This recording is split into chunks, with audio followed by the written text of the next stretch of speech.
यहाँ 2025 की कुछ लेटेस्ट न्यूज़ हैं डिफेंस से रिलेटेड, उनको देख लेना। आई मीन कि करंट डिफेंस की करंट है 2025 की। तो देखो, 2025 का वर्ष भारतीय रक्षा मंत्रालय द्वारा सुधारों का वर्ष घोषित किया गया था, जिसका उद्देश्य सशस्त्र बलों को तकनीकी रूप से उन्नत और भविष्य के युद्धों के लिए तैयार करना है। और देख लो कुछ इंपॉर्टेंट अपडेट्स। सुधारों का वर्ष 1 जनवरी 2025 को घोषणा की गई थी कि 2025 रक्षा मंत्रालय द्वारा सुधारों का वर्ष के रूप में मनाया जाएगा। 1 जनवरी 2025 को, ठीक है? सुधारों के वर्ष के रूप में मनाया जाएगा, इसको याद कर लेना। एकीकृत थिएटर कमांड, मतलब तीनों सेनाओं को एक ही जो है अधिकारी उनको तीनों को आदेश दे सकेगा और उनको मानना पड़ेगा। 3 अलग-अलग अधिकारियों की ज़रूरत नहीं पड़ेगी। इसको एकीकृत थिएटर कमांड कहते हैं और इसकी बढ़ाने की जो है बात चली है। रक्षा खरीद नियमावली 2025, अक्टूबर 2025 में रक्षा मंत्री ने नई रक्षा खरीद नियमावली जारी की है। यह खरीद प्रक्रियाओं को सरल और समय संवेदनशील बनाने पर केंद्रित है। समय संवेदनशील बनाने पर केंद्रित है का मतलब है समय पर वो चीज़ हमें मिल सकेगी, समय पर वो चीज़ उपलब्ध हो जाएगी, जिससे लगभग 1 लाख करोड़ की राजस्व खरीद में मदद मिलेगी और स्वदेशी उद्योगों को बढ़ावा मिलेगा। अब एक और है एआई इन बॉक्स प्रणाली। भारतीय सेना ने एक कॉम्पैक्ट पोर्टेबल एआई प्रणाली प्रदर्शित की है, जो बिना इंटरनेट या नेटवर्क कनेक्टिविटी के भी अलग-अलग इलाकों में काम कर सकेगी। प्रमुख अभ्यास की बात करें तो ऑपरेशन सिंदूर हुआ था 7 मई 2025 को, उसको देख लेना। अभ्यास मित्र शक्ति श्रीलंका के बीच में 11वां संस्करण कंप्लीट हुआ है। अभ्यास प्रचंड प्रहार, ये भारतीय सेनाओं के बीच में हुआ है। अभ्यास डेजर्ट हंट, ये भारतीय वायुसेना द्वारा 2025 में जोधपुर एयरफोर्स स्टेशन पर एकीकृत त्रिसेवा विशेष बल अभ्यास है। अभ्यास त्रिशूल, ये भी भारतीय सेनाओं का ही है। अब है आधुनिकीकरण और खरीद। तो तोपखाने का आधुनिकीकरण किया जा रहा है, ठीक है? तोपखाने के लिए स्वदेशी उन्नत तोपखाने गन सिस्टम ATGS बनाई जा रही है और K9 वज्र स्वचालित तोप बनाई जा रही है। और FRCV कार्यक्रम चालू है, जिसमें कि भविष्य के रेडी कॉम्बैट व्हीकल्स कार्यक्रम के साथ आगे बढ़ेंगे हम। प्रौद्योगिकी पर ध्यान की बात करें तो इसमें 2025 में साइबर है, अंतरिक्ष जैसे नए डोमेन है, कृत्रिम बुद्धिमत्ता है, मतलब AI है, मशीन लर्निंग है, हाइपरसोनिक्स है और रोबोटिक्स जैसी उभरती प्रौद्योगिकियों पर ध्यान केंद्रित किया गया है।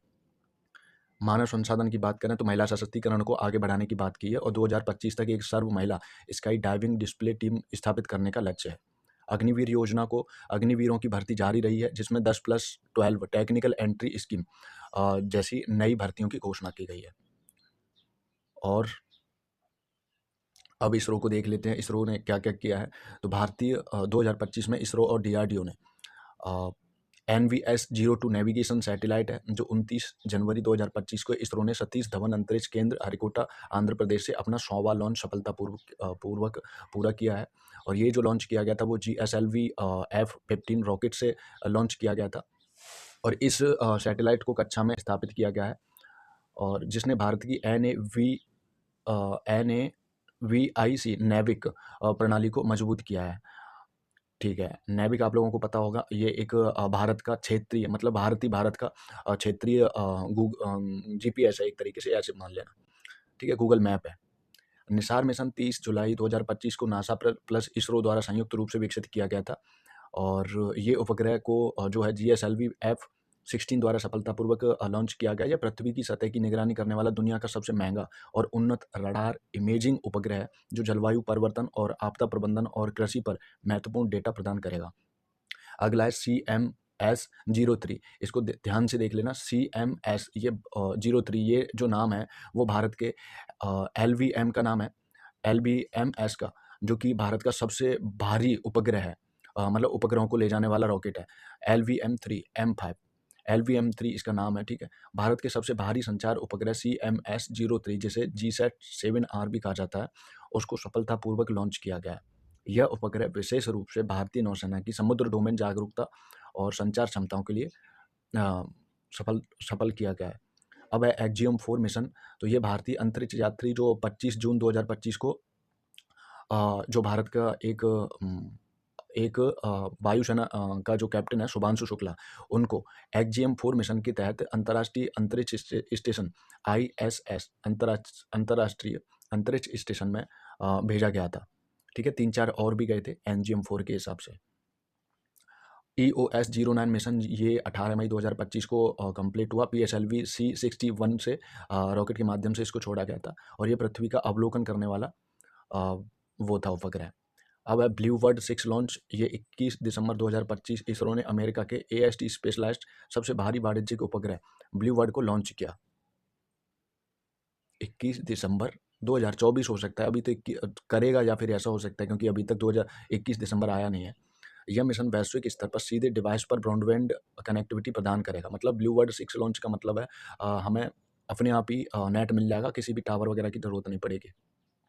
अब DRDO के देख लेते हैं, तो देखो प्रलय मिसाइल का सफल परीक्षण किया गया है जुलाई 2025 में, और ये APJ अब्दुल कलाम द्वीप से किया गया था, उड़ीसा के, और अधिकतम और न्यूनतम रेंज क्षमताओं को सटीकता से प्रदर्शित किया गया, मतलब सफल रहा। अग्नि प्राइम की बात करें तो उसका एक रेल आधारित परीक्षण किया गया 24 सितंबर 2025 को, और ये 2000 किलोमीटर की रेंज की मिसाइल थी और इसने भी अपनी सही क्षमता दिखाई है। अग्नि 5 मिसाइल का सफल परीक्षण किया गया 20 अगस्त 2025 को ओडिशा के चांदीपुर में, और ये भी परीक्षण सफल रहा। अगला है K4 SLBM का संभावित परीक्षण। ये दिसंबर 2025 में बंगाल की खाड़ी में एक बड़े मिसाइल परीक्षण की घोषणा की गई है, जिसके एक बड़ा नो फ्लाई जोन स्थापित किया गया था। हाँ, K4 SLBM का अभी किया जाना बाकी है। एंड अब देख लो कुछ, चलो ठीक है, यहाँ तक बहुत है।